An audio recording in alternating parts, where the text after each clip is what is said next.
Hello అండి.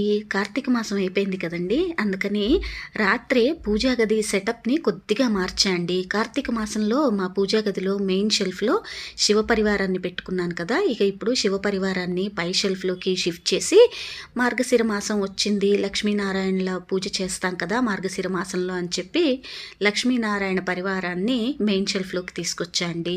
అలాగే లక్ష్మీనారాయణలతో పాటు చిన్ని కృష్ణుని ప్రతిమ ఉంటే చిన్ని కృష్ణుడి ప్రతిమని గోవుల మధ్యలో, తులసి కోటల మధ్యలో పెట్టేసి, గోశాలలో తులసి తోటలో ఉన్నట్లుగా, తులసి వనంలో ఉన్నట్లుగా ఫీల్ అయి పెట్టాను.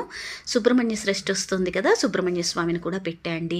ఈరోజు పొద్దున్నే పూజ చేసుకున్నాను. పూజకు సంబంధించిన లాంగ్ వీడియోని మరి కొద్దిసేపట్లో ఛానల్లో అప్లోడ్ చేస్తా అండి. అలాగే రాత్రే వంటగదిని కూడా కడిగి రెడీగా పెట్టుకున్నా అండి. పొద్దున్నే నైవేద్యాలు చేసుకోవచ్చని. అయితే పొద్దున్నే లంచ్ బాక్సులు ప్రిపేర్ చేసిన తర్వాత ఒకసారి కిచెన్ని కడిగేసుకుని నైవేద్యం చేసుకున్నానండి. సబ్స్క్రైబ్